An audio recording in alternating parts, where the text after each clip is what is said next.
Hi all welcome to food for all. இன்றைக்கி நம்ம சேனலில் ரொம்பவே டேஸ்டியான குழந்தைங்களுக்கு ரொம்ப பிடிச்சமான ஒயிட் சாஸ் பாஸ்தா ரெசிபி தான் பார்க்க போகிறோம். இந்த சம்மர் வெக்கேஷனில் குழந்தைங்களுக்கு இதை செஞ்சு கொடுத்தீங்கன்னா ரொம்பவே என்ஜாய் பண்ணி சாப்பிடுவாங்க. வாங்க எப்படி பண்ணுறதுன்னு பார்க்கலாம்.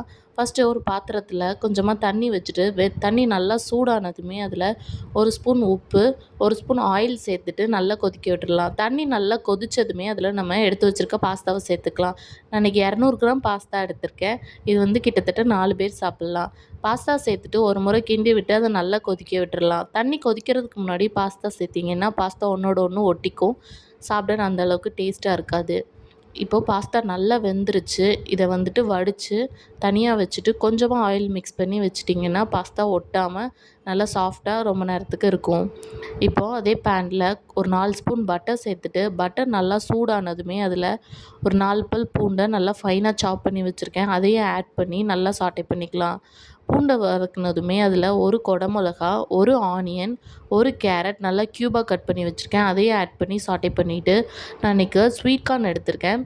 நீங்கள் மஷ்ரூம், ப்ரக்கோலி இந்த மாதிரி எந்த வெஜிடபிள் இருந்தாலும் எடுத்துக்கலாம். ரொம்பவே டேஸ்ட்டாக இருக்கும். வெஜிடபிள்ஸ் நிறையா சேர்த்து பண்ணிங்கன்னா ஒயிட் சாஸ் பாஸ்தா இன்னுமே டேஸ்ட்டாக இருக்கும்.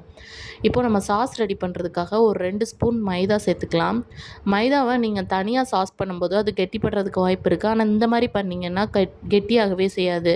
2 ஸ்பூன் மைதா சேர்த்துட்டு அதை வெஜிடபிள்ஸ் கூட நல்லா மிக்ஸ் பண்ணிவிட்டு இப்போது தேவையான அளவு பால் ஊற்றிக்கலாம். ஃபஸ்ட்டு 1 கப் பால் ஊற்றிட்டு அதை நல்லாவே கலந்து விட்டுட்டோன்னா அதில் உள்ள கெட்டி எதுவுமே இருக்காது, கரைஞ்சி போயிடும். நல்லா சாஃப்டாக ஸ்மூத்தாக இருக்கும் பாஸ்தாவோட சாஸ் வந்துட்டு. இப்போ நல்லா 1 டம்ளர் பால் ஊற்றிட்டு அதை நல்லா ஒரு முறை கலந்து விட்டுக்கலாம். பாருங்கள், எந்த கெட்டியுமே இல்லாமல் நல்லா கரைஞ்சி வந்துருச்சு. இதே நீங்கள் தனியாக பண்ணிங்கன்னா கெட்டியாயிரும் மைதா. அது கொஞ்சம் நேரமாக போட்டு வதக்க வேண்டியதாக இருக்கும். அது வந்துட்டு ரொம்ப டைம் கன்சியூமிங்காக இருக்கும். இது வந்து ஈஸியான வே. இப்போது பால்லாம் ஊற்றிட்டு சாஸ் ரெடி ஆயிடுச்சு. அதில் நம்ம பீஸா பாஸ்தா சீசனிங் வச்சுருக்கேன். அதையும் ஆட் பண்ணிவிட்டு ஒரு ஸ்பூன் பெப்பர் சேர்த்து நல்லா மிக்ஸ் பண்ணிக்கலாம். நீங்கள் மிக்சட் ஹர்ப்ஸ், ஆரிகானோ எது இருந்தாலும் சேர்த்துக்கலாம். இப்போ சாஸ்க்கு தேவையான உப்பு சேர்த்துட்டு பாஸ்தாவையும் போட்டு நல்லா மிக்ஸ் பண்ணிக்கலாம். இந்த ஸ்டேஜில் நீங்கள் பால் வேணும்னா எக்ஸ்ட்ராவாக ஆட் பண்ணிக்கோங்க.